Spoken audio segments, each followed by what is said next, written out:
Welcome to a special live edition of The Game. I'm Mark Simon. My partner, Bob Marks, is on assignment, which is to say he's on vacation in Hawaii and actually was smart enough not to come here just to do this. I am joined, of course, by our producer, Frank Bravo, who is behind the scenes and making all of this work better than I ever could. We're going to talk tonight about the election on Measure A. Polls have just closed a few minutes ago, and we should be within about 10 minutes getting the first big slug of results. It should tell us a great deal about how this election went. Just to review, and as we get ready for a night of guests, we have invited guests from both sides of this issue. The guests on the no side have not responded. So if it seems one-sided, it's not for lack of effort on our part. This began basically within a year after the sheriff, Christina Corpus, took office. She won a surprisingly strong upset over incumbent Carlos Bolanos. She had widespread support within the political community. People like Congressman Kevin Mullen had endorsed her, and quite a number of other people, the Democratic Party. She did very, very well, had a broad base of support, and there was a lot of antipathy toward Carlos Bolanos. A lot of people feel good about electing the first Latina to be our sheriff and basically usher in a new era. But within months, complaints began to mount, largely focused on Victor Aine, who is her chief of staff. She named him chief of staff. He had been a reserve deputy, which is a volunteer position, for many, many years, over 20 years. But most of his professional experience was as a real estate agent. And she essentially put him in charge of the administration of the office, which included some well-qualified other people in the office, an undersheriff named Chris Young, an assistant sheriff named Ryan Monahan, who were recruited from other departments. And they were brought in because of their professional credentials, which were impeccable. But Ryan Monahan ultimately was fired after he cooperated with an investigation we'll talk about in a minute or two. Chris Young resigned, and it was clear that a lot of the complaints that began to emanate from the office were focused on the management style of Victor Aine and the amount of power that had been ceded to him by Sheriff Corpus. Within a fairly short period of time, the complaints got to the point where the Board of Supervisors and the county hired a retired judge, Ladoris Cordell, to do an inquiry into all these complaints. She issued what is now a fairly famous 400-page report, that has often been described as scathing. The main summary point in this is, and I quote from the report, lies, secrecy, intimidation, retaliation, conflicts of interest, and abuses of authority are the hallmarks of the Corpus administration. Nothing short of new leadership can save this organization that is in turmoil and its personnel demoralized. This report was issued the same day that the sheriff announced that she had arrested the head of the Deputy Sheriff's Association, Carlos Tapia, allegations that he had been engaging in fraudulent behavior with his timesheets. An investigation into that by the district attorney's office concluded that there was no basis for the arrest, which was made without a warrant. He still remains on suspension and is now the object of an internal investigation that Sheriff Corpus has launched. Within a fairly rapid period of time after this report came out, the Board of Supervisors unanimously voted to call upon Corpus to resign. She obviously chose not to do so. And then shortly after that, put on the ballot the matter that comes to fruition today, Measure A. Measure A essentially is an amendment to the county charter, which allows the Board of Supervisors to hold a hearing and gives them the authority to fire the sheriff if she is in violation of a series of conditions that are built into the charter amendment. It's a temporary charter amendment. It expires in 2028 when Sheriff Corpus's current term expires, and the board has to hold a hearing. It has to be 4 votes out of the 5-member board, I should say, and that's we're waiting now to find out. We're just a few moments away from finding out the first slug of ballots and what that means. I have looked earlier today, and as of March 3rd, the turnout on this measure was 19%. I think some people were hoping that it would be as high as 30. Maybe it will be. This is a preliminary number, so it doesn't mean that much. Corpus was elected in 2022.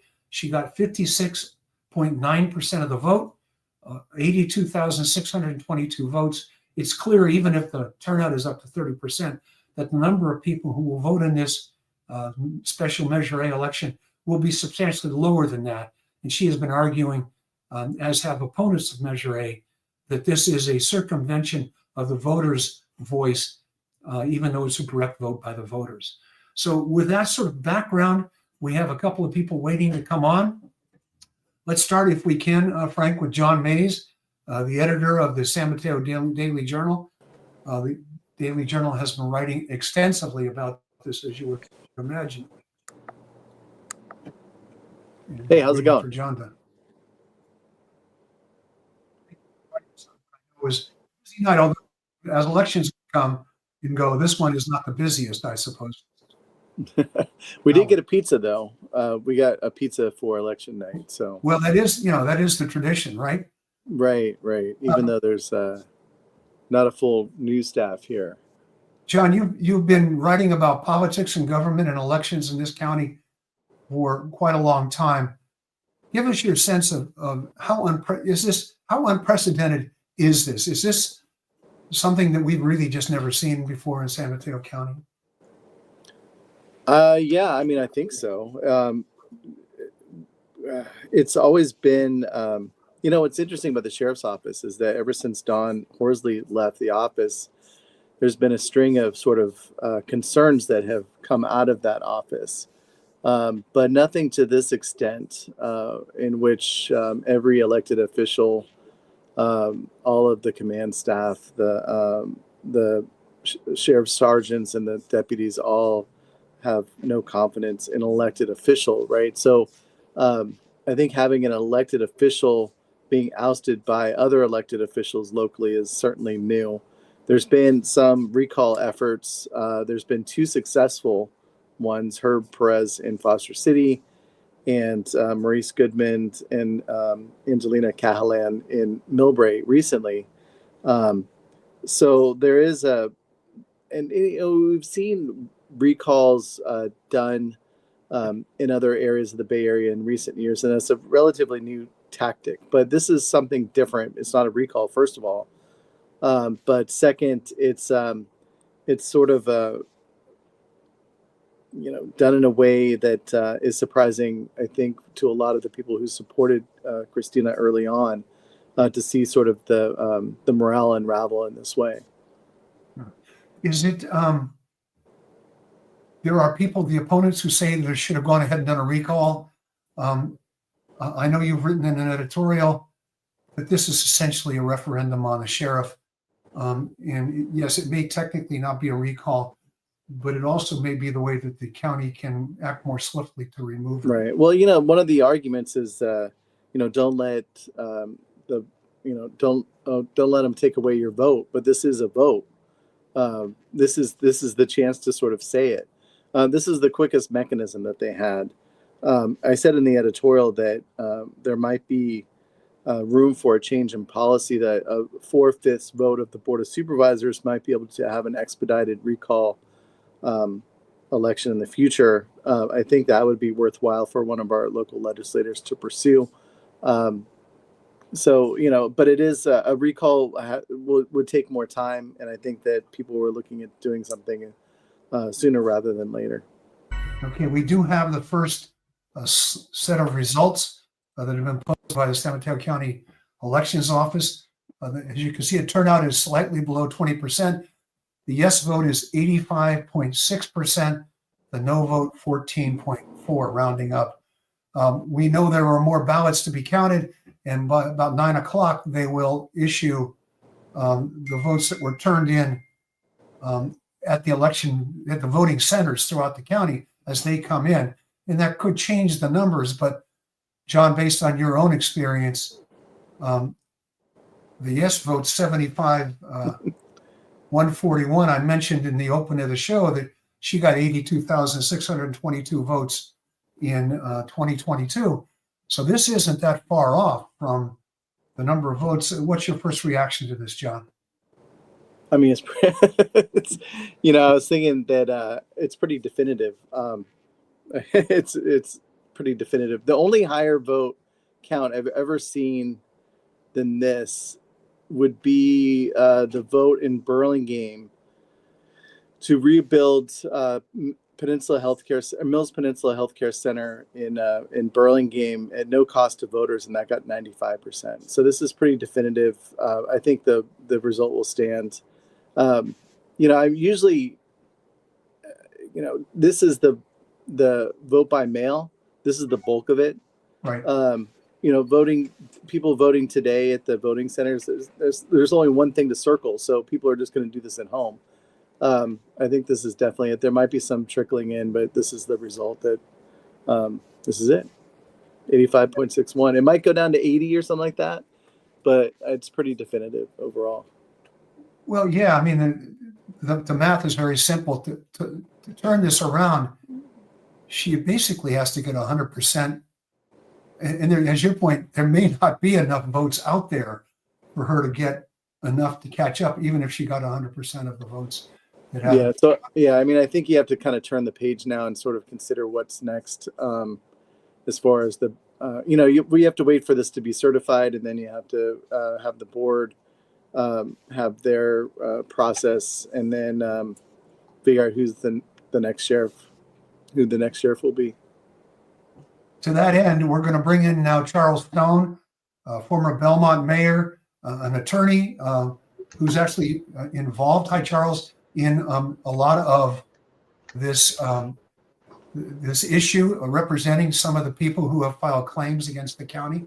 So we'll mention that in full disclosure. And I guess it doesn't hurt your feelings any that anybody who wants to file a claim knows where somebody they can call. But let's talk a little bit about, first of all, what's your reaction to the results, Charles? So, hi, Mark. Hi, John. Hey. Honestly, I'm a little surprised how high it was. I thought that it would pass. I thought it would pass with no problems. But I talked to more than a few people who had bought into some of the concerns opponents had voiced about taking the power away from the people somehow. And even though I didn't agree with those concerns at all, I was a little shocked that some people really profoundly believed that it was a problem. So I thought it might be 65%, but this is resounding. As John said, I can't remember anything like this. I hadn't remembered the Peninsula Healthcare District one that John remembered, but that doesn't surprise me. This is unusual for anywhere, certainly San Mateo County. John, why do you think it's so high? I mean, there's a whole bunch of political analysis in this kind of election, this kind of turnout. But I mean, the message here is kind of unequivocal, isn't it? Yeah, I mean, I think, the result sort of mirrors, it's less than the vote of no confidence by the deputy sheriffs and the sheriff sergeants and support staff and elected officials, because that was basically unanimous. So it shows, I think the 15% is kind of that crowd in San Mateo County who will vote no on things. That's basically it.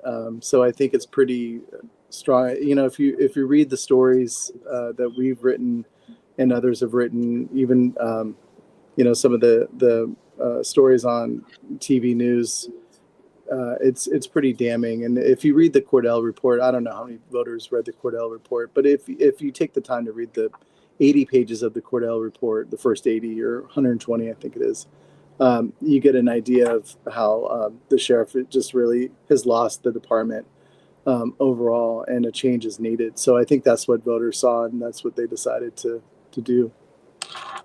John, thank you for your time. We know you're on deadline and busy. We're going to let you go, but thanks for dropping in on the game tonight. Yeah, you bet. Thanks very much. Good luck with the rest of the podcast. Thanks. See you, John. All right. So Charles, let's talk politics first a little bit. I had thought all along that this would be a very tough election for the sheriff to win. It's an off-year election, off year. if it was combined with a general election of some kind or another, it might be a different sort of thing. But you could expect the turnout to be very low. That tends to tilt toward turnout that's fairly conservative, well entrenched, and well informed. I think you and I and quite a number of people heard a lot of people from the no side. One of the people who commented just now on YouTube called it an abuse of power. I'm not sure if they're referring to the charter amendment or the sheriff, but there were a lot of people who thought they should have done a recall. This was the wrong way to do it, that it was, in fact, negating the voters' opportunity to weigh in on this as they had weighed in on 2022. But the fact is that politically, it seems like the deck was stacked sort of against the sheriff having a chance to succeed at this. Would you agree with that? Yeah, I mean, I can't remember an issue or candidate that has united a more diverse and vast group of San Mateo County thought leaders and elected officials than Measure A. I mean, if you look at just the people who signed the ballot argument in favor of Measure A, it's Anna Eshoo, it's Kevin Mullen, it's Diane Pappin. The list of people, the list of councils that were willing to kind of go outside their usual practice of kind of avoiding weighing in on regional issues formally, that were willing to actually step up and either have a vote of no confidence or a vote in favor of Measure A. I can't remember anything else like that in recent history that kind of just had that momentum. And I think what the chord that was struck with people of San Mateo County is nobody likes abuses of power and nobody likes a corruption charge. That cuts across political lines. I will say that it'll be interesting to see how the later ballots break. I have some suspicions that the gap may narrow a little bit. It's not going to narrow enough to matter at all, but later voters tend to be a little different in this county, in my experience. So it'll be very interesting to see how those folks vote. We have Jerry Hill standing by. Frank, perhaps we can bring him on now, get his reaction. Actually, Jerry stepped away for a minute, so we stepped away. We'll have Jerry on in a few minutes. Let's talk a little bit about Charles. I asked you before we even came on the air, I asked you to look into what happens next. And I know it's a complicated question that we'll talk about probably throughout the evening. But of course, the first step is that the county has to certify the election, and that can take as many as 30 days. I don't know if the board can act. Can they act without the election being officially certified? I don't think they will. I would imagine that they could take some steps that might be helpful. For instance, a process needs to be defined as to how this is going to be handled. That hasn't happened yet. And I think once we're through this week, for instance, we'll have a very good idea of what the result is going to be. And I would hope that the board could act swiftly then and start working on defining a process for how hearings may or may not be held, how many hearings will be held. And so that's step one. And I'm hoping that those two things, the certification and the definition of the process, can happen at once. I think when we see an overwhelming result like this, the voters have spoken. And I think that that's going to be encouraging to the board and will hopefully help them feel that they have the will of the people behind them as they go forward. After the process is defined, there's probably going to have to be some sort of hearings that are held. You look through the language of the measure, and there are certain things that can qualify as removing the sheriff for cause, which the measure says you have to have cause to remove the sheriff. And one of the interesting things is Sheriff Corpus has repeatedly made charges of bias against several supervisors, and I'm sure we'll continue to hear those charges of bias. And it might be helpful, and I can't claim to be a complete expert in this area, but it seems to me there might be room for the board to appoint maybe some sort of an independent fact finder, an administrative law judge that could do the investigation and present findings of fact and a recommendation to the board. And that might insulate the board from any charges of bias. Okay, we're going to get into that more as the evening wears on. Charles has agreed to stick around for a while, but I understand we are now joined by Jerry Hill, former state senator and co-chair of the committee that has been formed with Jim Hartnett, the former mayor of Redwood City, the committee to recall Sheriff Corpus. You obviously, Jerry, first of all, what's your reaction to the results we've seen so far? Well, thank you, Mark, and hi, Charles. It's nice to see you. Hey, Jerry, always great to see you. Thank you very much. I mean, I'm really gratified, and with the voters that they saw exactly what most of us saw. I mean, when you take the civic leaders who are supporting the amendment, when you look at all the people who are behind her, those same people, very same people who were supporting her when she ran, they saw the difference. They saw what has occurred over the last couple of years, and they weren't happy about it. So it's very encouraging to see this and to see that the voters and the people that are concerned about San Mateo County want to see a change, and they want to see it, I think, sooner rather than later. And that's why they supported this amendment on the ballot, because time is really important. I mean, and I think the board needs to act as soon as possible. They will certainly do their due diligence and abide by the law to make sure that they follow the procedures that are necessary that Charles outlined. But I think it's critical that we make some changes, because as I'm concerned, that I mean, public safety is really at risk, and that is where, fortunately, I mean, we have not seen any challenges or any tragedies that could require some quick action on the part of the sheriff's department, but I'm worried that will happen, and when it does, we could lose lives. So that's why it's imperative that we move quickly with this, and I guess the concern for us, and especially the co-chair Jim Hartnett, who is the co-chair of the recall committee, as we watch the procedure and the process go forward, the concern is that how she will react. I mean, certainly, I think, looking at these results, she should resign and save the county and the people and the residents of San Mateo County the struggle that will go forward. And it's how if she supports and goes forward and works with the board in a way that will have hearings that are responsible, or if she just decides to disrupt those hearings. I mean, that's the other part. And I think the committee that we have put together for the recall is watching, and we will be watching very closely to see how that works out. Because a recall versus this vote is certainly a long process, and it's a very structured process that's defined by law. But most importantly, there's a finite amount of time in a recall. You have X number of days to collect the signatures, X number of days to file the paperwork, and then X number of days to have the vote.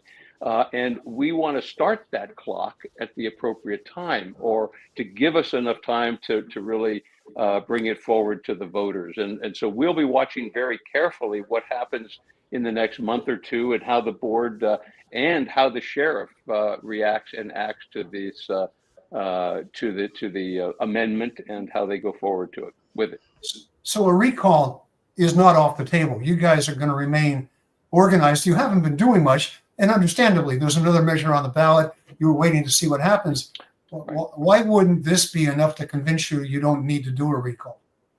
Well, it's not enough, because what we've seen and what we've heard from the sheriff is that her intention to fight this, and she may fight this in court, just as she brought legal action to prevent the election from moving forward. We think that she will probably do that as well with regards to the Board of Supervisors taking their action and moving forward. So if she does that, then we want to make sure that we're ready for that, that we're the backstop, that we will be ready to move forward and to try to go through that process, that long process. I mean, it will take a year for us to bring that to the voters, to ask for that question, and it'd be good to not have to do that, but we're certainly prepared to do it, because it's important, so important for this county that we have a new sheriff, and that someone that can respect the law and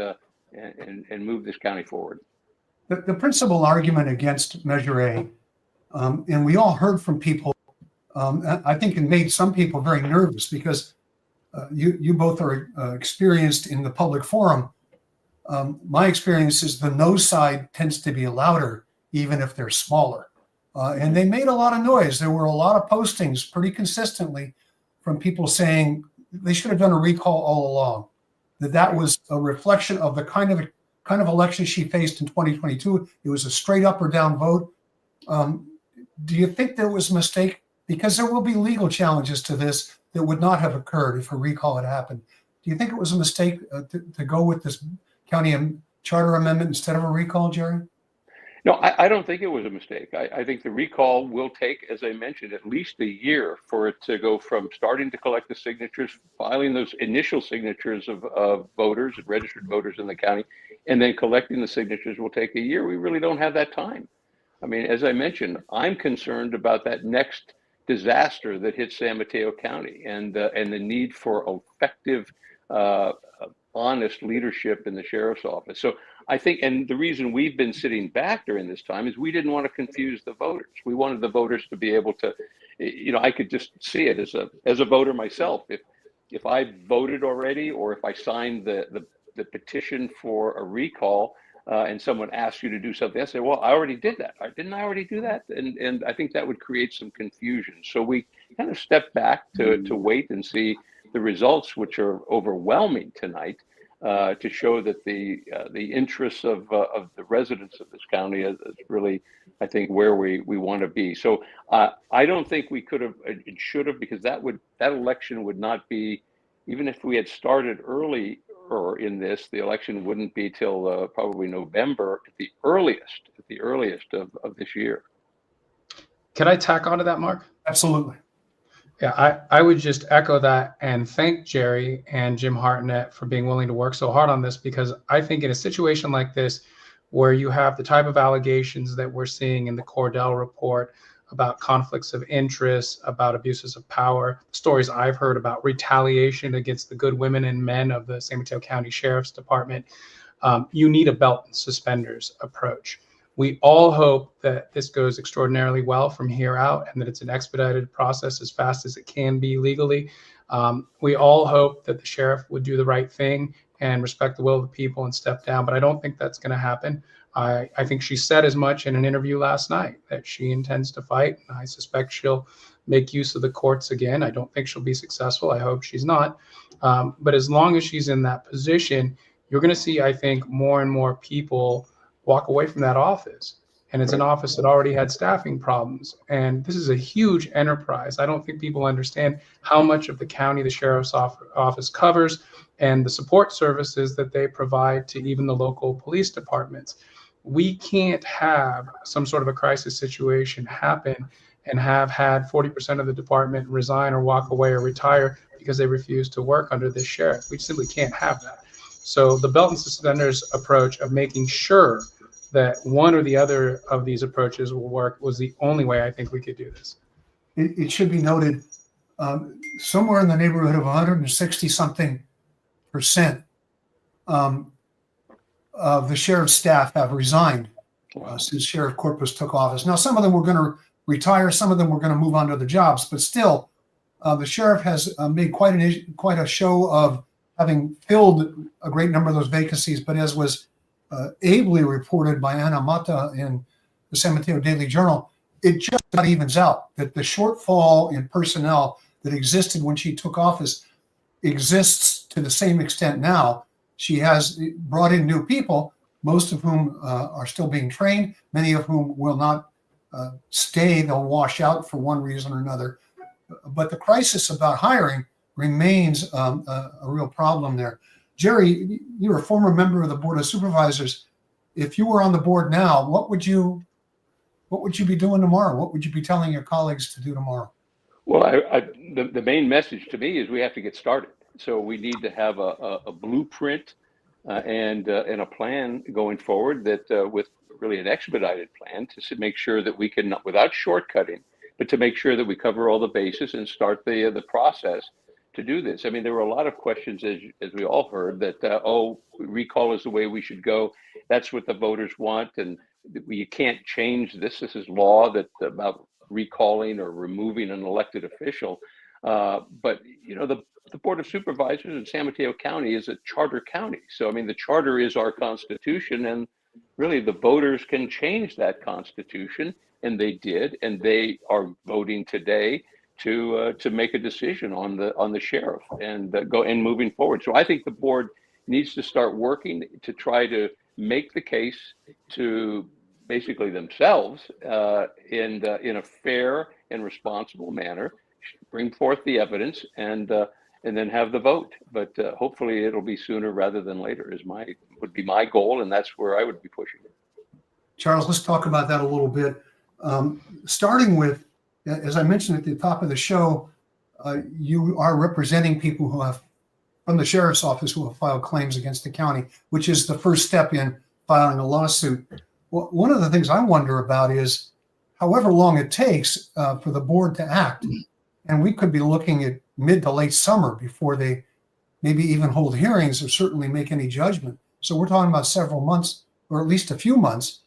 How fearful are some of the sheriff's staff going to be that in the meantime, the sheriff is not only going to be defiant about resigning, but also determined to retaliate against those she thinks have somehow betrayed her? I would say that the concerns are great and widely held, and for good reason. I think that as time passes, what will come out is a pattern, a clear pattern of retaliation. We've already seen it. I mean, the fact that one of her political opponents was arrested in, shall we say, dubious circumstances, and it certainly appears without using the proper methods and without probable cause. And that person has... Just to explain to people, this is Carlos Tapia, who was president of the Deputy Sheriff's Association. He was the point man on the complaints from his union membership about what was going on in the sheriff's office. And the very day, in fact, just minutes before the board released the Cordell report, they announced his arrest. And it's always struck me, just from a political perspective, mind-boggling that in the midst of accusations that you engage in retaliation, you turn around and arrest somebody. And the DA's office negated the arrest, said that there was no basis for it. And now he's subject to internal investigation and is actually on suspension waiting for this to be done. But go ahead and make your point. I just wanted to make sure people understood who you were referring to. Yeah, I absolutely appreciate the context. And my point is simply that there is certainly very compelling evidence out there already that this is a sheriff has behaved in a retaliatory manner. And based on statements she's made in the public, it certainly sounds like she doesn't plan to go anywhere. And I believe that the women and men of the sheriff's department have very real concerns that many of them are going to be subjects of further retaliation. For instance, I'll tell you that it's no secret that there was a press conference held a few weeks ago. And very shortly after that press conference, some individuals who showed up at the press conference, who were members of the unions, were reassigned in a way that had never been done before, in a complete deviation from protocol and procedure. And, you know, people can draw the conclusions they want from that, but certainly given the context, it doesn't look good for the sheriff.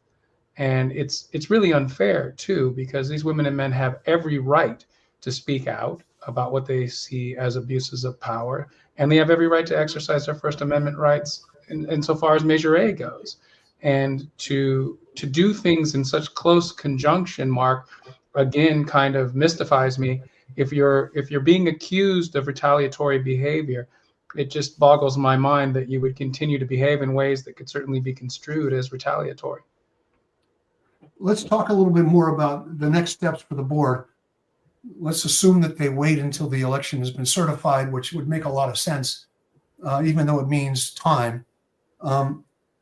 There are a couple of concerns. One is that some of the board members are on the record as calling for the sheriff to resign.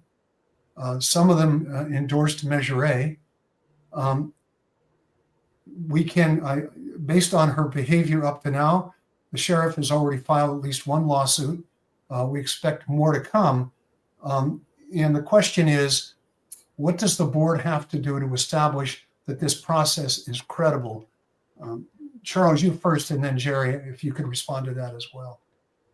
Sure. Well, the board will be acting in a quasi-judicial role, something that both Jerry and I have done as council members, and Jerry in other roles, and that requires that they be impartial. And the case law around bias is rich with examples of financial interests, obviously, and that's not something that's going to play a role here.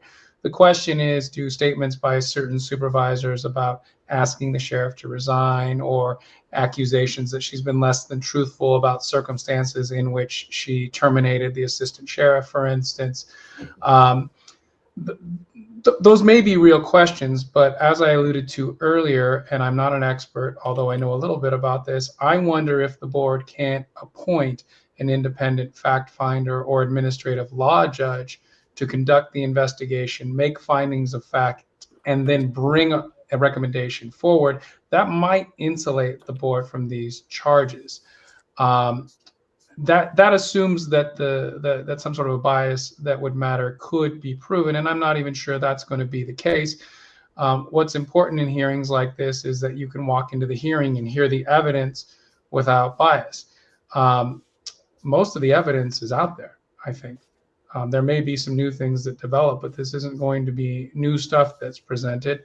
And I strongly suspect that all 5 of the members of the Board of Supervisors could sit without bias and make a decision on this. Obviously, they're going to rely on the county attorney's office, and the county attorney's office is going to advise them whether or not they think they can, and they'll move forward from there.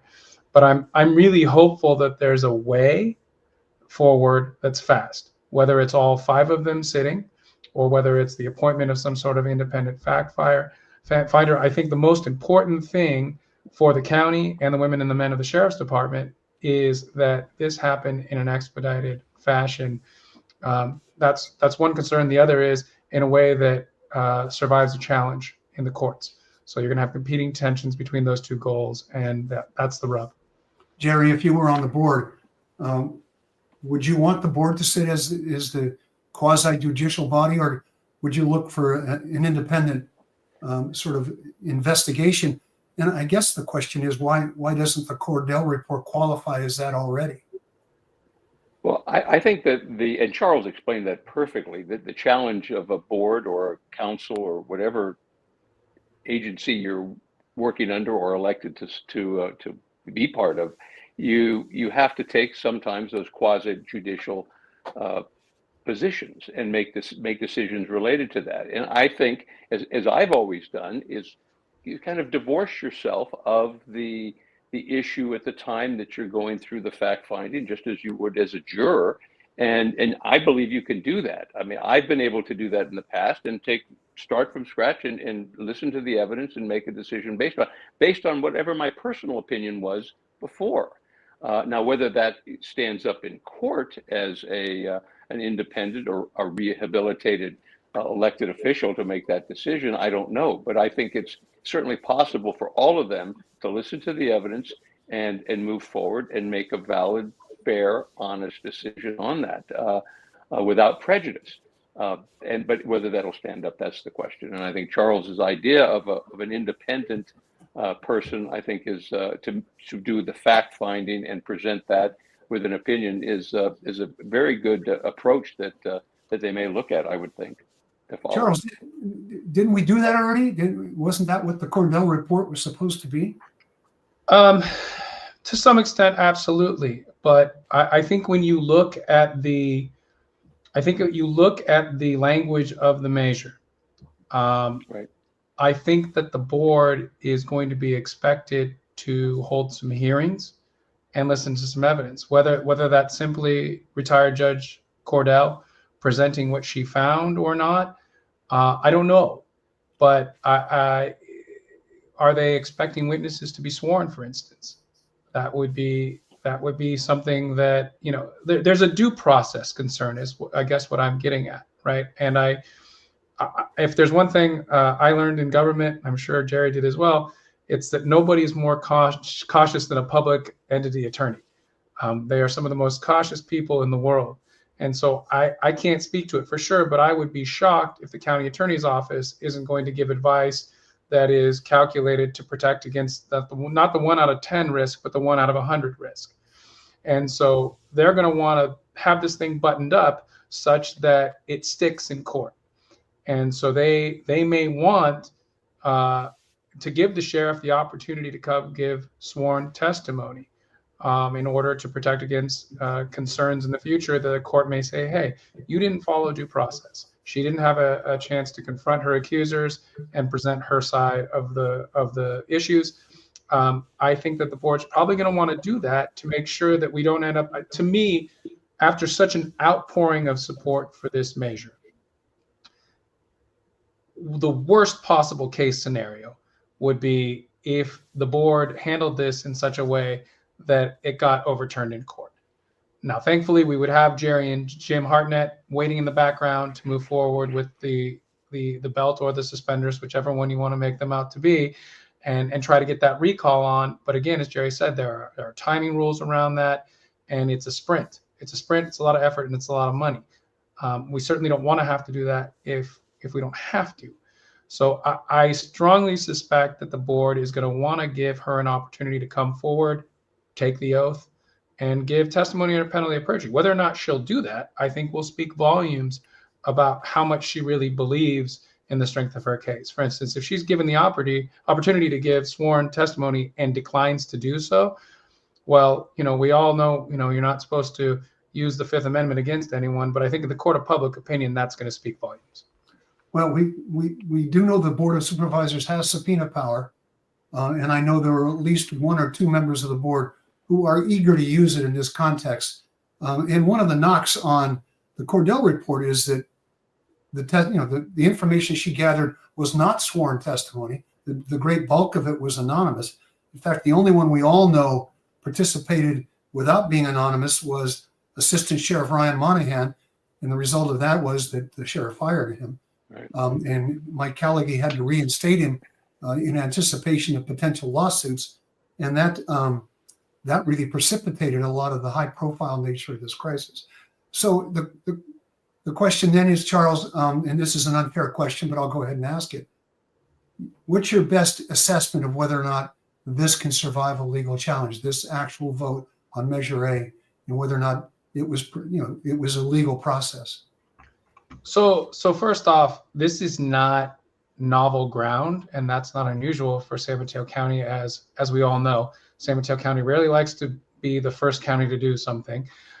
San Francisco, Los Angeles County, and I believe San Bernardino County all have the same or very similar processes in place for removing a sheriff. And there was a legal challenge back in 2005 in San Bernardino County,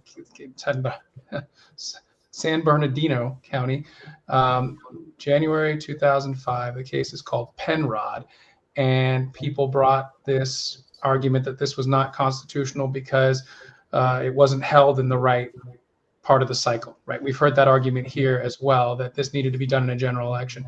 And that argument and other arguments they made were swatted down by the appellate court.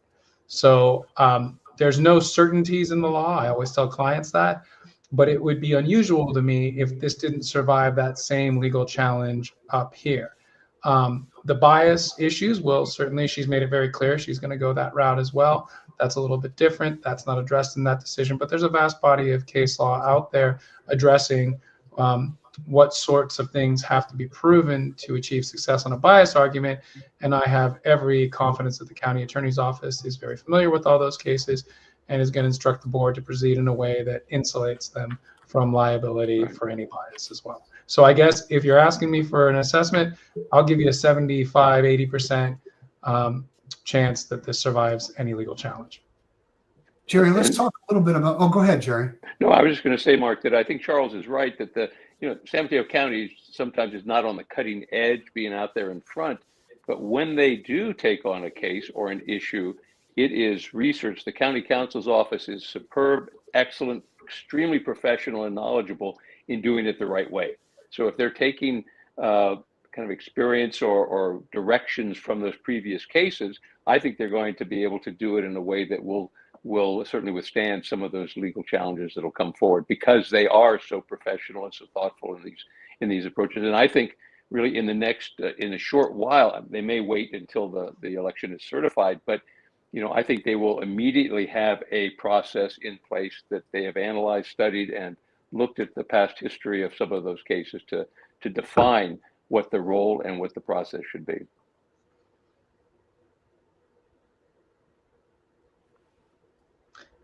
And it looks like we might have lost Mark's internet there. So we'll give Jerry, him you a and I are second going to to come have to back. soft shoe it. We'll do it. So There you go. So Jerry, talk about what kind of support you've gotten for the recall, even though you guys haven't been doing a lot. How are you feeling about it if it has to go forward? Well, I mean, the best part is everyone we've asked for support, and whether that's financial support, and we haven't asked many because our financial responsibility at this point and obligations and revenue necessity is limited. But all it takes is a phone call, and the checks keep coming. So that has not been a problem, and we see that people are very receptive to the idea of moving forward with a recall if necessary, or if we feel that we have to do it. And I think that's the best part. And I think your belt and suspenders. I'd rather be the belt than the suspenders, frankly. But either way, I think it's really, I mean, an approach that we looked at from the beginning, because we didn't want to tie all of this around one particular process that could be questioned or challenged in some form. We know a recall, the process is legal. And we will do that if necessary to make sure that we get the results and get public safety back where it should be in San Mateo County. So, I so certainly Mark is agree. in the process of restarting his computer because it has frozen, and I think he is just joining us back right now. But the live broadcasts are always a fun thing, and you never quite know what you're gonna meet. So here's Mark back. Well, Welcome back, Mark. Oh, Mark, thanks. It's Thanks Charles for and joining. Jerry's show now. Sorry. Without me, Charles and Jerry ought to just say, "Welcome to the game. I'm Charles and I'm Jerry," and Yeah, leave Bob and me out I of this. almost said that. Jerry, let me ask you this, because in 2022, Christina Corpus was elected, as I've mentioned before, with almost 57% of the vote, a substantial victory. In fact, it was much larger than I thought, to the point where I had to eat my column, although I made a cake out of it. And notice I've never done that again. But 82,000 votes. I mean, it wasn't a landslide, but it was an unquestionable victory over a well-entrenched incumbent. She took office with a lot of hope. A lot of people, as Charles has alluded to, key political leaders in this county supported her running. They were sort of happy at the idea of a fresh new face, a younger Latina serving. She hired some good people from other departments who seemed to have a lot of credibility and a lot of experience. But then she also hired Victor Aine and gave him a huge amount of power. But where do you think things went off the rails? Because this, as I wrote in a column, was someone who just 3 years ago was immensely popular and about whom there was a great deal of hope. Well, to me, it as you watch it from the beginning and that great amount of support that she received, and the I think the mandate. I mean, it really was from many years of a sheriff that incumbency was always just the next election away, and they would keep moving forward. But I think what happened, and frankly, you mentioned it.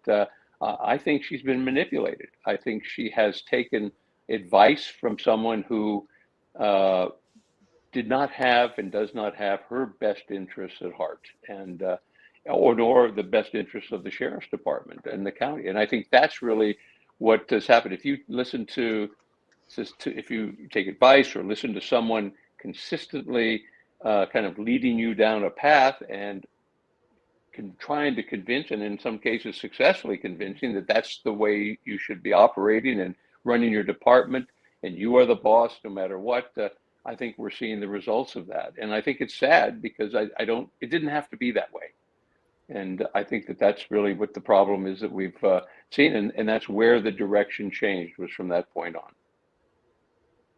Yeah, I agree with that. I didn't support Sheriff Corpus. There's no secret of that. And but I was hopeful that things would go well, especially when, I think we lost Mark again. I was hopeful, especially when she surrounded herself with some extraordinary local leaders Right. who were very well thought of, folks with great reputations to serve on her executive team. And then I got very concerned when both of those folks were gone within a matter of months under questionable circumstances as to where she was getting her advice and who she was listening to. And it became pretty clear, I think, to those of us that were paying attention, that she wasn't listening to the experts in law enforcement. Right. She was listening to somebody who had very little in the way of actual concrete law enforcement expertise, law enforcement management expertise. And, you know, there's also, I think, in the background of all of this, if we're being fully honest, the experience of running the Millbrae Police Department essentially right.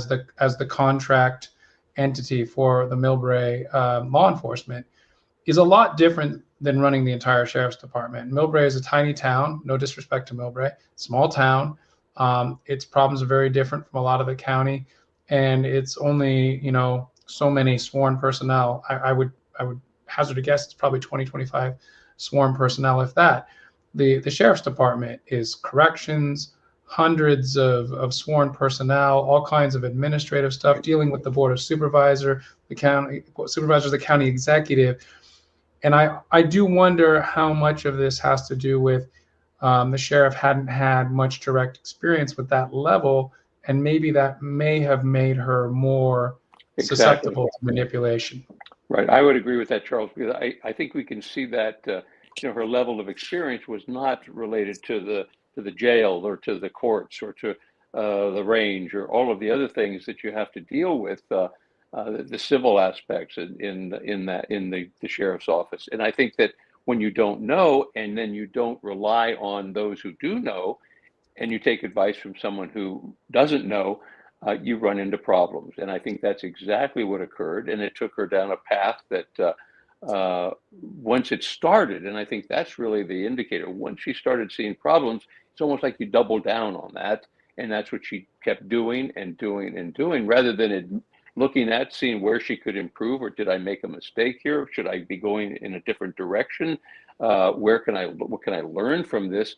She was taking that strong defensive position and basically saying, I'm right, you're wrong, and then retaliate or do whatever she can to eliminate that negativity within her office that had the real thoughtful problem solving aspects of it, rather than I believe the power hungry or power grabbing influence that she saw. So Jerry and Charles, Mark is back again, I think. Mark, nice to see you. We were going to take a break, but with Mark being back, we'll go ahead and let him continue on here. But I did want to remind people to go ahead and subscribe to the podcast if you're enjoying it. And if you're not enjoying it, still subscribe, please. And make sure you do that on your favorite podcast platform or here on YouTube if you're watching live on YouTube. So, Mark, back to you. For reasons that have nothing to do with Jerry and Charles, I'm not exactly enjoying this experience right now. Jerry, thank you for being with us. We're going to let you go. Charles is going to stick around and have some more comments as the evening unfolds. But Jerry, thank you very much for being with us. We are now joined by Eliot Storch from the Deputy Sheriff's Association, which was the main entity backing the Measure A campaign, the campaign to remove a corrupt sheriff or something. I know the word corrupt was in the name of the committee. Law enforcement against corruption. There you go. I knew it was something like that. Congratulations, I guess. Are you surprised at the size of the margin here? Yeah. But more so grateful than surprised. I really think this shows just how we were able to get our message out and how much the community supported us and heard what we had to say and heard our fears and concerns and turned out and supported us. I am extremely grateful. I know the rest of the DSA board is grateful, and I'm sure the people who work in this agency are very grateful for that. What's your best guess? The calls for her to resign will continue to mount now in the face of this election result. You've been campaigning against her. I know from prior shows you haven't had a great deal of interaction directly with her or with her chief of staff, Victor Anye. But based on your own political experience in this campaign, what are the chances you think she might choose to resign? I unfortunately don't know. I think every time we've tried to predict something, we've guessed wrong. I don't think any of us would have predicted that she would have had President Tapia arrested. I don't think any of us predicted she would try and name Victor INJ as assistant sheriff at a pretty wild board of supervisors meeting. So I'm not even sure I can hazard a guess, just because there's really no predicting what Sheriff Corpus will say or do. What's the message you think that people should take away from this election? I think the message is that the people of this county know what they want in a sheriff. They want a sheriff who they can trust. They want a sheriff who is not committing these abuses, who's not using racist and homophobic language, who's not, committing labor law violations, and that they want someone who is accountable to them. And I think what these results shown, and obviously, these are not the final results, there's still more ballots to be counted, but what these preliminary results have shown is that they very strongly support a campaign to remove a sheriff who is committing all these violations and causing all these problems. I think that's the big takeaway, is that they support accountability. If the sheriff is removed, we're talking about this, Charles has been helping us and throughout the evening, it will be months before this happens. It's going to be quite a while, and it's going to be quite a process that the board hasn't settled on. The board has never done this before. They're going to have to make it up as they go. How much apprehension, how much fear will there be that in the interim, the sheriff will take this opportunity to retaliate against people like yourself who have chosen to take a high-profile role in this campaign? There is a significant amount of fear. I think every minute that Sheriff Corpus remains in power is another minute that somebody is going to be retaliated against. Somebody is at risk of, these kinds of abuses that she's been committing. It's very real. Our hope, I having not spoken with any members of the Board of Supervisors, I don't know what their timeline is specifically. I don't know what their plan is, but I hope at the very least from a public safety perspective, given how hard it's been to recruit and retain and how stressful this has all been on the people in this agency, that the Board of Supervisors will see that and understand that the faster this process goes, respecting everyone's rights, of course, but that the faster this process goes, the better it's going to be for the people who work in this agency and for the residents of this county. So our hope is that it's not months. Our hope is that it's faster, and ultimately that's up to the Board of Supervisors. But we hope that, with what they've heard from us throughout these last several months, and that from what they heard tonight from the voters, that they will be able to get this done and this county can move forward with a positive aspect of public safety rather than all of these negatives. The sheriff's office has broad responsibilities. Maybe the most substantial is that they are the official jail for the entire county, in addition to patrol, in addition to serving in the courts, and a host of other activities, as well as operating as a police department in a number of cities. Is the sheriff's office staffed and operating at an unsafe level now? I wouldn't say we're at an unsafe level, and I think that is a credit to the people who are working and dedicating so much of their time and working overtime. But as we've said before, we're not sure how long that can last. We're not sure how long people can continue to work at the level that they're working.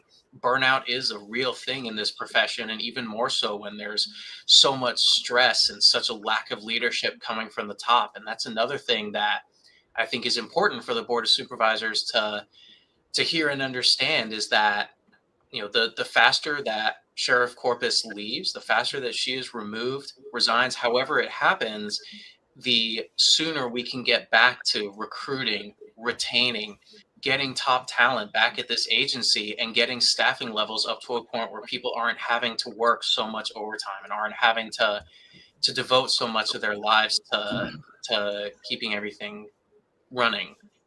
So it's a night, I suppose, for celebration, but there's an undercurrent of fear, isn't there? Absolutely. Absolutely. We want to make sure that we're able to start rebuilding this agency and start moving forward as soon as possible. And we're also very concerned that Sheriff Corpus is going to use this as an opportunity to retaliate against people. It's extremely concerning. If anything, the fact that the numbers are what they are makes it a little more concerning, because at this point, I'm concerned she might take the opinion that she has nothing to lose, so she might as well try and burn this place down on her way out, and it's very concerning. Well, just for the sake of the permanent record, when you say burn this place down, you don't mean literally, do you? No, not literally. Well, I hope not literally. Like I said before, we can't predict everything that's happening, but no, I think she might use it as an opportunity to really retaliate and really mistreat the people who have been vocally against her and the people who have not lined up behind her. We haven't heard from the sheriff yet, at least not directly, but if you had the opportunity to speak to her directly now, what would you say to her? I would say that for someone who has worked in law enforcement for so long, she needs to understand that the most important thing about being in law enforcement is being a good partner. And she has probably seen over the course of her experience good supervisors and bad supervisors. And there is nothing worse than a bad supervisor. And when the people who you are supposed to be leading do not respect you, and you do not respect them, and you treat them so poorly, it's time to go. My hope is that she's able to realize that there is no winning for her in this situation, that the residents of this county don't want her here, that the people in this agency don't want her here, and that she can avoid so much drama, and she can allow the people who have worked in this agency for so long to get back on their feet by resigning. Deputy Eliot Storch of the Deputy Sheriff's Association, thank you for being with us, both this time and just a week ago. We'll see you again soon, I suspect, because I don't think this issue is going to go away. Certainly not as quickly as you might hope it will, but I'm sure we'll be talking about this for quite a while. So thank you for joining us tonight. Absolutely. Thank you so much. Frank, I just got notice that the County Elections Office has posted some new results. Maybe you can pull those up for us. I don't know how different they look. It's 85,000 votes yes. But that's a significant number, Charles, because as I've mentioned throughout the evening, she got 82,000 votes in the 2022 election. And one of her arguments has been, look, 82,000 residents of this county voted for me. How dare you negate that vote? I'm sorry, I'm reading these numbers wrong. It's 85%. It's 75,000. So never mind. It's like, well, I think you can safely extrapolate at this point that she's going to see more votes to get her out than she did to put her in. Yeah. I don't think you're wrong.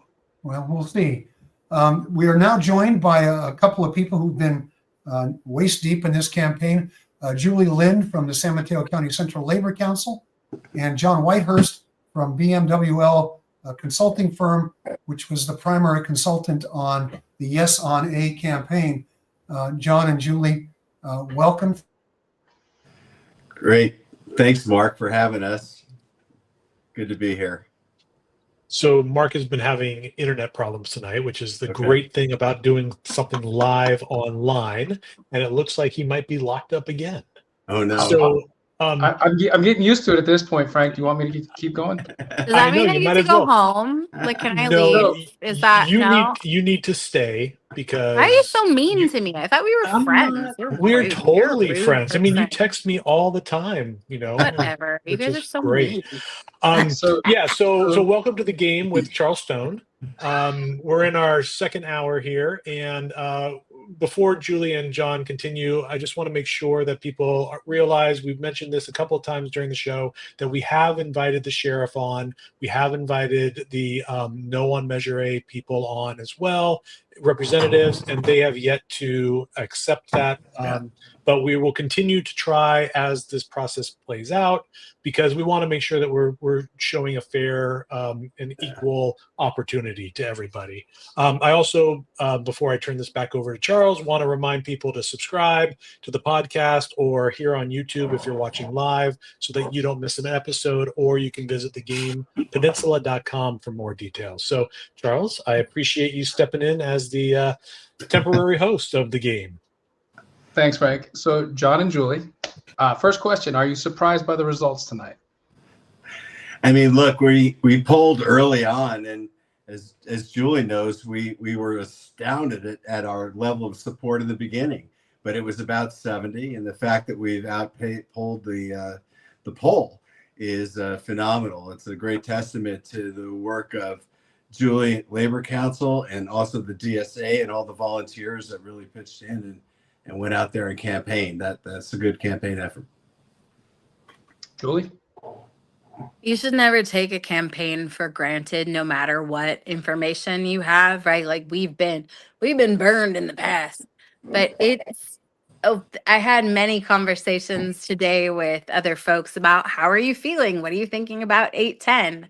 And it was a centered understanding of I'm really excited, I'm really optimistic, but also I may soon vomit. So there, all of the feelings were present. So it's like every election is important, but this especially so, at least for labor, because this election was around workplace protections. It was around people being safe at work. So the results, the commitment of the community to the restoration of accountability, to the right of people to be safe at work, to have these labor protections in place, like that's really inspirational. I've had a lot of questions about some political decisions as of late, but the electorate here showing their commitment to workplace safety, to ensuring accountability, to restoring values to the individuals that offer our public safety, like that. It's exciting. Like you don't want to take it for granted, but it's also like the results came and I cried because I have all of the feelings, but it And was a Julie, lot. like, it just affirms what we thought, right? But to have 85% in agreement. I mean, I've been running campaigns for 30 years in California, and I've never had an 85%. That means, and you figure 5% just screwed up, right? And they voted, they thought no, they're against the sheriff instead of yes to remove the sheriff, right? So that's almost unanimous support. And you never, in today's world, with divisive politics, nationally, state, even local, this is an amazing result. The voters are speaking almost with one voice. The supervisors need to hear it. They need to not get bogged down in too much process. They need to do the process necessary and what is required. But let's get to it. The voters have spoken. You can't get any clearer than this. That's absolutely right. For whatever it's worth, and I can't claim to know the circumstances of the Los Angeles County measure, but I did look earlier today to see how much Champagne, by the way. Nice. Measure A. There you go. If only you could share. Here you go. Glass for you.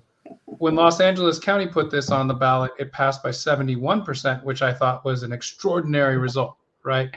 And earlier tonight, Mark talked about how when Sheriff Corpus was elected with, I think, 57 or 58% of the vote, she felt like she had a mandate.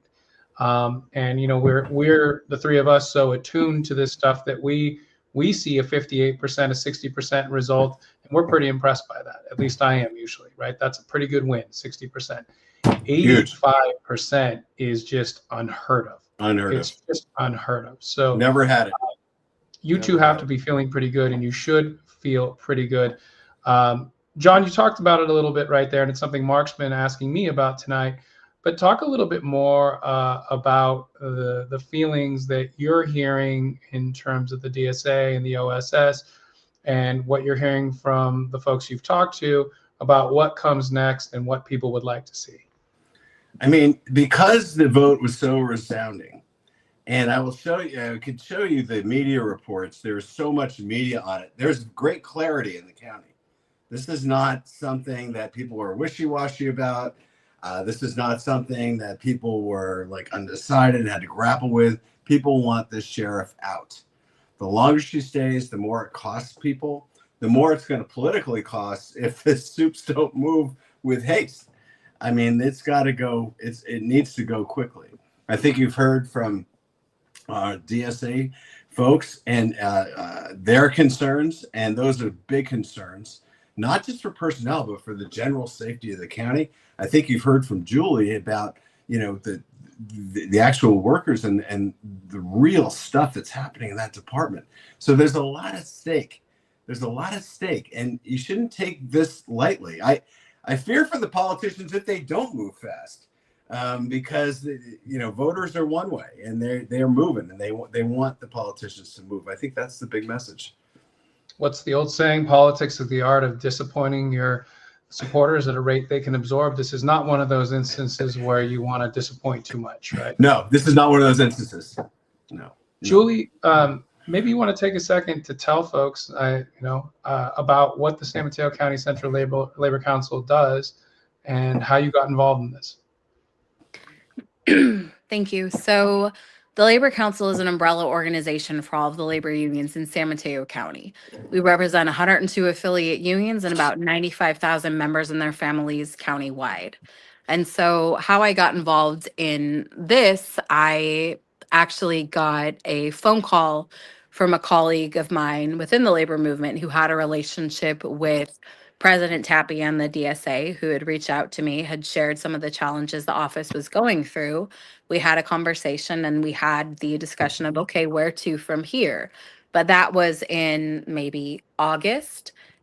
And then comes September, and for the last 6 months, we've been busy, but it has been an honor to be on. Like, it sounds performative and silly, but it's been an honor to do this by the side of these folks. Like, I think a lot of times in the politics and in the discussion around all of this and all of the salacious pieces of this ever unfolding drama, I think sometimes the people get lost. Because all of these discussions, these comments about what are the next steps, what are the legislative processes, where do we go from here administratively?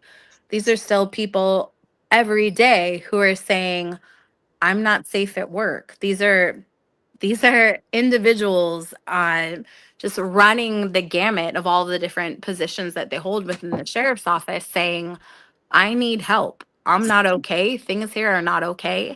And we need to find a path forward. So to be able to stand behind them, to be able to work with them toward what is right, toward restoring accountability, toward creating opportunities for individuals to have these worksite protections and have them upheld, that this is at its core, this is a labor issue. This is a hostile work environment issue. This is a problem of the employer. This is corruption at the top and a group of workers saying we will not stand for this continued abuse. This is an issue of workplace safety for the labor community. That is what this is about, protecting our colleagues every day when they show up to work to protect the rest of us. Well, I'm glad to be back with you. This is Mark. This is a news media member's greatest nightmare. You just went on without me. So who needs me? Mark, while you were gone, I opened I a need bottle you. of champagne. I need in you honor deeply. of Measure A. So. You left us with Charles. I feel Yeah. personally victimized by I'm Mark Simon. A pale version of you. That's not.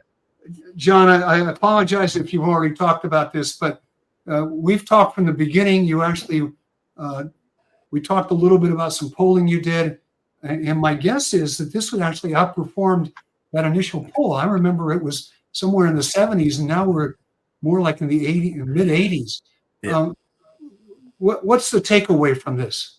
Yeah, I mean, we did mention that up top, Mark, and yes, essentially we were polling at low 70s, and to outperform by 13, 14, 15% is just outstanding. It speaks to the commitment of the volunteers and as well as labor council and everybody that went out and hustled. But also there's a collective consciousness now in the county that she needs to go, and this was the vehicle to have her go. And Julie mentions that the working conditions and all of that, there are safety conditions, but there's the umbrella issue of corruption. And corruption, voters in San Mateo cannot tolerate. And so a collective consciousness is that she has to go, and Measure A was the vehicle to have her go. And so, we're very heartened that we got so many people support and volunteer for the campaign. We're also really heartened that people kind of rallied around, the message in the vehicle. So, in 30 years, I've never had an 85% win ever. So this is a big deal. I don't know where there's an 85% in California. I don't know.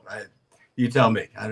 Well, Jon May, the editor of the Daily Journal, was on earlier referring to a Peninsula Healthcare District ballot measure in Burlingame in the area, the Measure V, and that got 92% of the vote. Okay. This has got to be a record for any kind of vote countywide. I mean, I can't think of a single individual or a single measure that's come anywhere near to this sort of remarkable result. Julie, you mentioned the membership that you've been dealing with at the DSA. They have not historically been politically as active as certainly other members of the Labor Council that we know are longtime participants in the political system. The carpenters, the plumbers, SEIU, some of those folks, the operating engineers. So how much of this, and John, I'd like you to respond to this too, how much of this was kind of bringing along to the process new people? And how much does this sort of awaken them as a political entity, Julie? I don't think they were ever lacking in political power or acumen. They just hadn't had to use it as strategically in the past as they had to this time. So they always had organizational commitment, they had organizational unity, but they had to use it this time in this given set of circumstances more strategically. So in the past, we being the Labor Council, we hadn't worked with, excuse me, the DSA or the OSS. So this was new territory for us. We hadn't traditionally worked within the law enforcement community. But as I said, when these folks reached out asking us, collective labor, for help, that is what we do. We work with individuals to ensure they have the wages, hours, and working conditions that all of us aspire to, that all of us fight for, and that they are contractually and legally guaranteed to have. So there were a lot of exciting things to learn about, people to meet, but the DSA and the OSS were always powerful. They were always a force. They just had to use it a little bit more strategically this time and bring more people to the table to ensure success. But this success belongs to them and it belongs to their membership, and they will have a continued commitment now that part 2 is done, going into part 3, making sure the sheriff's office is able to be rebuilt into the type of office that they can truly be proud once again to serve. John, you've been involved in politics a long time. What was different about this campaign, in particular involving the DSA and the OSS? Well, Julie's story that she just conveyed is kind of a great lesson, right, in politics, which is essentially you can create organizing opportunities around an issue. And what was amazing about this issue is that it brought factions from progressive to moderate to conservative together as one. And there's no better way to forge alliances or to organize than through an issue that brings people together. So look at the Board of Supervisors. We had arguably the most progressive and one of the more moderate people, leading here, right? We had our endorsement list, if you look at our website, is a full plethora of the breadth and depth of the county. And so that gives opportunities for alliances, for common cause, for common ground. And, it was a brilliant display of that leadership, like Julie's was able to put it together on the ground and inside the campaign. But if you look at it at the electoral level also, and at the elected level, that happened also. So it just, it was a textbook about, how you organize around an issue, you bring people together, you find common cause, and it works. And so that's what I took away here. Julie, you're in touch with the leadership. They're representing the rank and file. We asked Eliot Storch earlier. It will be months, certainly weeks, quite likely months before the sheriff goes, assuming she doesn't heed the call to resign in the face of this overwhelming election. How fearful are you that there will be widespread retaliation and intimidation and misconduct by the sheriff against her political enemies? This isn't my fear to appropriate. This isn't my work foresight, isn't my life. I'm not going to presume to speak upon what they think may be coming or where they may feel, thank you, where they may feel that there are challenges, but what going forward, it's folks will remain united. Folks will remain committed to the restoration of transparency, to reinvigorating. Bye. That's Elliot. I told him I was after him and then I needed him to leave so I could talk so you could hear me. Bye, Elliot. But it there are a lot of unknowns, right? The only set timeline is the certification of the election and then the amount of time the board has to accept the results. Other than that, they are still creating the infrastructure for part 3, which is what I see as next step. The election is part 2. Part 3 is how we move forward with the results of the election.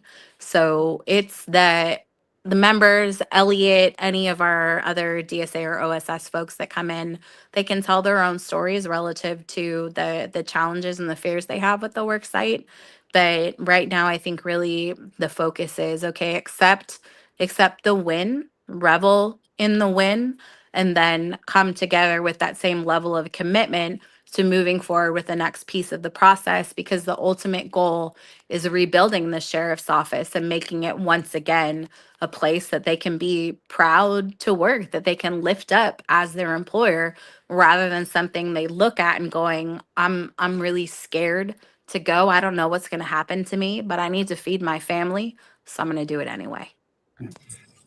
John and Julie, you obviously campaigned against the sheriff. You've seen what she's had to say. I'm sure you followed it closely. Is there anything that suggests to you she might choose to resign, or do you think she's going to go right down to the last possible moment? John? I mean, I hope she resigns. Let's save us all we're going to go through a lot here. The voters are clear. This isn't going to end well for her in any way politically. It's not good politically at all. She should resign. She should just save everybody the time and effort. My guess is, this is a guess, now we're out of campaigns and now we're into crystal ball. She's not. She's going to hang in there. But I hope that everything that Julie said was correct. But I hope that the supervisors put it on the front burner, go as fast as a process can let them go, and get her out. Voters are plain and clear. If she persists with legal challenges and going on, she's not going to get more money. She's just going to be more disgraced. She's not going to get another job. It's going to get worse for her, not better. Like, the facts are like with the other. If you just read the first report, it was horrible. Like, the facts are not going to change in this case. And so the voters have spoken. The facts are clear. Just get out. Julie, your thoughts? I don't know Sheriff Corpus. I don't have a relationship with her. I don't have the knowledge base to predict what she's going to do next. There have been a lot of unexpected pieces of the campaign, so I don't know what's next for Sheriff Corpus. But what I know is that our sheriff's office members, our DSA members, our OSS members, our unrepresented members will remain unified and remain committed to rebuilding the sheriff's office, because they're still there, regardless of what has been done to them, what they have endured, what they know they're going to continue to endure. They're still there. So the only thing that is important to me is continuing to support them and to give them the resources they need to be successful and to give them the support that they need to push through what is step 3 of this multifaceted process. So I don't know what the sheriff's going to do. I can't control that. All that I can do is continue to do whatever I can wherever we, the collective we of labor, are needed to support these members and what they decide is best as to what's next. You know, I've mentioned several times to friends, there were these books when I was a kid called Choose Your Own Adventure books, where you could decide which way you went. And it has appeared to me at every juncture where the sheriff had a decision point, she chose the ending that leads to her doom. And Charles, you're right. I would just say, if she were listening right now, that this is one of those moments. And there's one final thing she could do to maintain some integrity that would be a great act of integrity. And it would be to step down. That would be the thing to do. It would 100%. respect the will of the voters. It would save a lot of time, energy, effort, and money. And it might indeed save a little bit of her reputation. Like Jon, I think there's not much chance that's going to happen, but that would be a tremendous, this isn't going to end well. Good act of integrity. Right, this isn't going to end well. She doesn't get a better consulting gig. She doesn't get nothing ends well here. The longer she drags this out, the more she costs us time and money. The more she puts the workers through hell. The more she makes our county unsafe. The worse it is for her, and she's got to get that. It doesn't dragging this out doesn't make it better for her or anybody else. Julie Lynn, John Whitehurst, key figures in the Yes on A campaign. Thank you so much for being with us tonight. And we'll see you soon, I'm sure. Mark, thanks a bunch. Yeah. Charles, good to see you again. Julie? Good to see you, Jon. So Charles, we've heard from a number of people. They'd love for this to go quickly. Short of her resigning, and there is nothing in anything she has said to indicate that she's even entertaining that idea. Now, that being said, politically, that's the position she should have taken. She should not have been saying during the campaign, if I lose, I'll quit. Because to the extent that she had any support, and it was pretty small, that would have been undermined, I suppose, by any statement like that. But is there a way to go fast? Or is that run the risk of, the old expression, I think it was Google, go fast and break things? Is there a path forward that can make this go away quickly other than her choosing to resign? One of my favorite things to say when I was elected was it's always interesting to watch folks from the tech sector come into government and try to run fast and break things into the brick wall that is government bureaucracy. So I think that there's a sweet spot where the board can take advantage of the 30 days for certification, define a process, move swiftly. There may be room for an independent investigator or an administrative law judge, as I mentioned earlier. I will tell you this. I think one of the most strategic mistakes the sheriff made was taking a swing at Ray Mueller. Because if there's one thing I've learned in 10 years of knowing him, it's don't bet against Ray Mueller. And also probably don't pick a fight with him. And it surprised me when she did that, because he had been one of her supporters early in her tenure and had worked to help her succeed. That was one of those choose your own adventure moves that I think was really, really a wrong one. So in answer to your question, I don't think there's a way to move as quickly as the DSA, the OSS, the men and women and men of the Sheriff's Department, and the people of San Mateo County would like them to move. But I think the board is going to see these results and understand that they need to move as fast as humanly possible without subjecting themselves to a successful court challenge. And I have faith that that's what they're going to do. For the sake of the permanent record, we did invite Sheriff Corpus to come on, sent her the technology, the link that she needs to come on. We never heard back from her. We also invited Dan Stegink, who was the leader, such as it was, of the No on A campaign. He wrote the ballot measure and formed the Save Our Sheriff Committee, and we never heard back from him either. They are, of course, welcome to come on in a future edition of the game. It's a shame, because it would have been nice to ask them some of these questions and to hear their side of it, such as it is in an environment where some of the questions would be tough. She would have been given a fair opportunity to respond. It is fascinating. Charles, you and I have known each other a long time. We've been heavily involved in local politics for a long time. I have never seen a coalition of people lined up against her. And we could go down the list of people who came out against her, who were avid supporters of hers 3 years ago, including Noelia Corzo, who really, without saying so, saw this almost as an act of betrayal.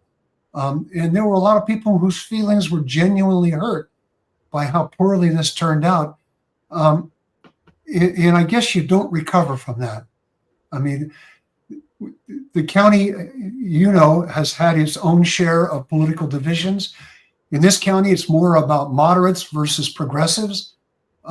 And the progressives were heavily supporting her, but so were many of the moderates. But this time, everybody.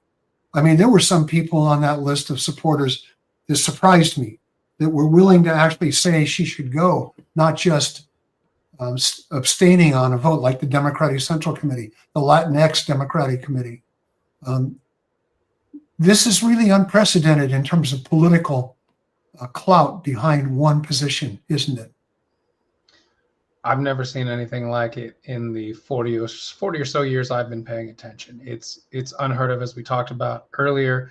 And yeah, you're absolutely right. When you get a group like Fix in San Mateo County that was so incredibly certain of this candidate and threw all their might, whatever it is, behind her, and was convinced that she was the answer to fix the sheriff's department, and to see them turn 180 degrees, that tells you something right there by itself. Other folks who campaigned, who I know walked door to door for her, spent hours walking door to door for her, absolutely vigorously walking door to door to get her out. I can't remember a time I saw that. There was the successful recall of Herb Perez in Foster City, but Herb's core supporters were still Herb's core supporters. This was way different. Yeah. Are you surprised by the margin? I am, honestly. I like you, I heard from the loud no people a little too much, and I thought maybe it was going to be 58-60, which is still an outstanding victory, maybe 70.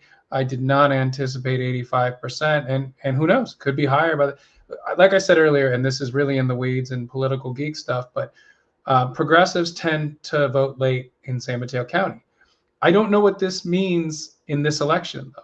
In many elections, I can tell you how that's going to influence the outcome.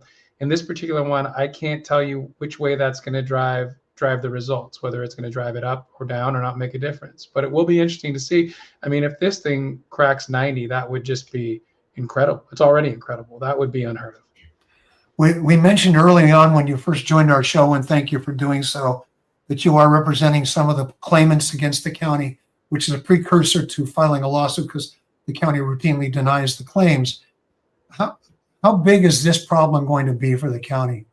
Warren Slocum, when he was still on the board, talked about millions and millions of dollars. Is it that severe?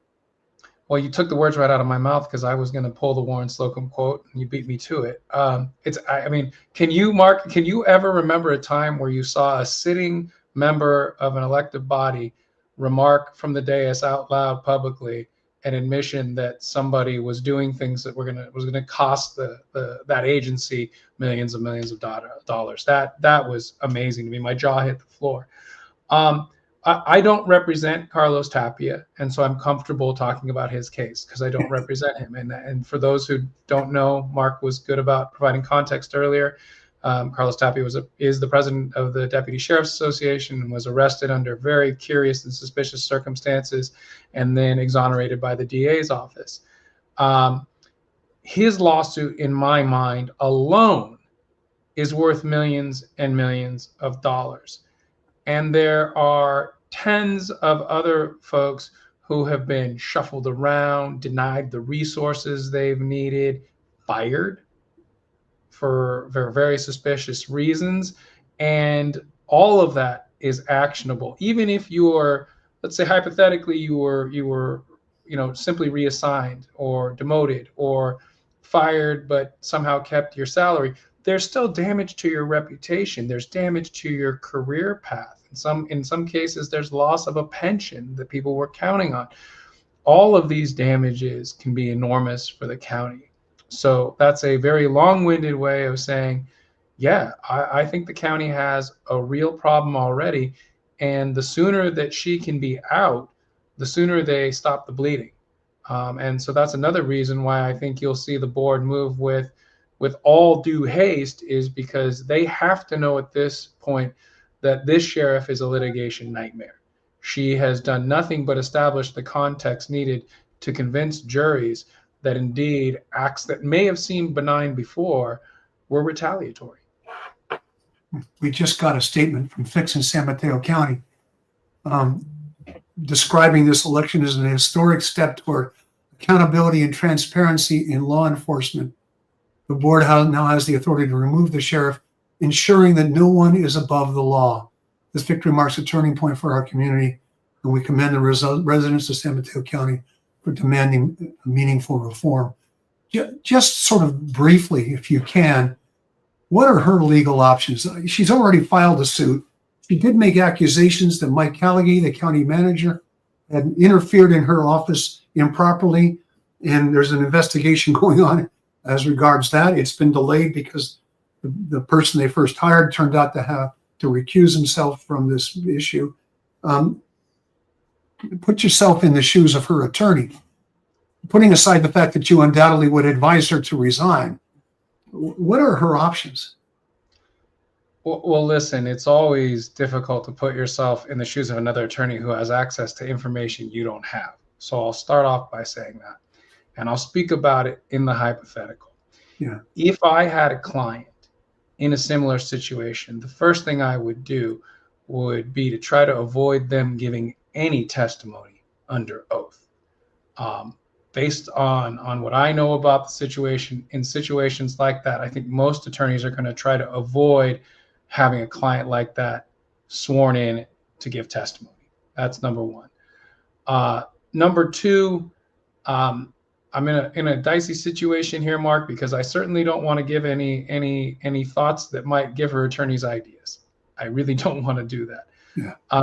I'll say that she can certainly, I'll say what I know she's going to consider, because she's already said it, which is she's going to probably consider taking action based on the idea that the quasi-judicial body, the Board of Supervisors, wasn't acting impartially, that they were acting out of bias because of statements they've made and things that they've done.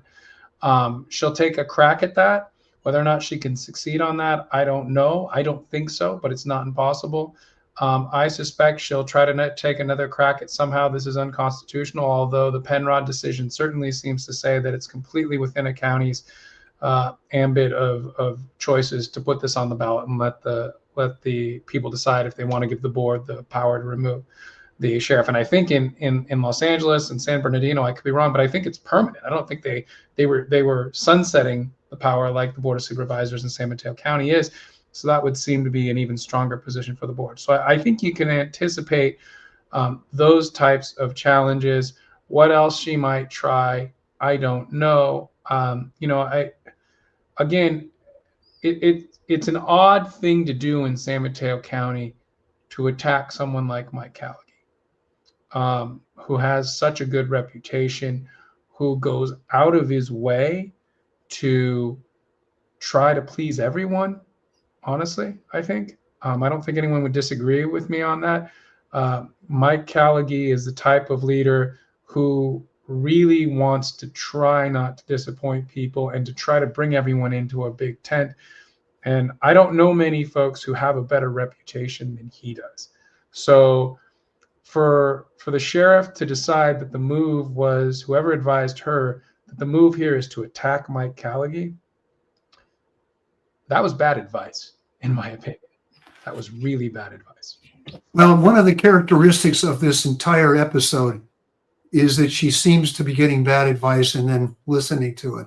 This began well over a year ago, first internally, when there were just constant complaints over everything from overtime hours to negotiations with the Deputy Sheriff's Association, interfering with Mike Callaghy's authority to negotiate with a represented unit of employees. It exploded into the public when the Board of Supervisors made it public and began the steps to hire Ladoris Cordell, a retired judge whose reputation is impeccable and does not have a reputation of bending over backwards to make law enforcement look good. So any suggestion that she was biased toward the Deputy Sheriff's Association is absurd for anybody who's known her. And I've known her for many, many years, back before she was ever on the bench, when she was basically a trailblazing attorney in San Mateo County. So that exploded with the sheriff, with the report by the Cordell report, which has routinely been described as scathing, and that led us to the point we're at now. The message from the public seems pretty clear that they want this over with, and the only question is what tolerance will there be for how long this might take to get this done right, and also done. And by done right, we mean survive a legal challenge. But it is, as we said at the very top of the show with Jon May, I've covered politics in this county since the 1970s, and I have never seen a controversy even approaching something like this. So it's a historic moment. It's a tragedy in many ways, and it's not over. We'll see what happens next, but certainly a clear message has been sent by the voters. Charles Stone, thank you so much for hanging in with us all night tonight, especially as I disappeared from the show for a while. I just got fed up with hearing the sound of my own voice. I should have checked my router before I ever went on the air. But in any event, thank you for your patience with me. Frank Bravo, our producer, thank you. On behalf of my partner, Bob Marks, who's not here, he's in Hawaii, and good for him. I want to thank John Whitehurst, Julie Lind, Jerry Hill, Eliot Storch. I want to again reiterate, we had invited the sheriff and the leader of the No on A campaign to come on. They opted not to do so, which is certainly their right. But a clear message has been sent by the voters. I think none of us expected 85% to be the prevailing number. And with that note, we'll thank you for being with us on the game tonight, and we'll see you soon. Take care, and thanks, everybody.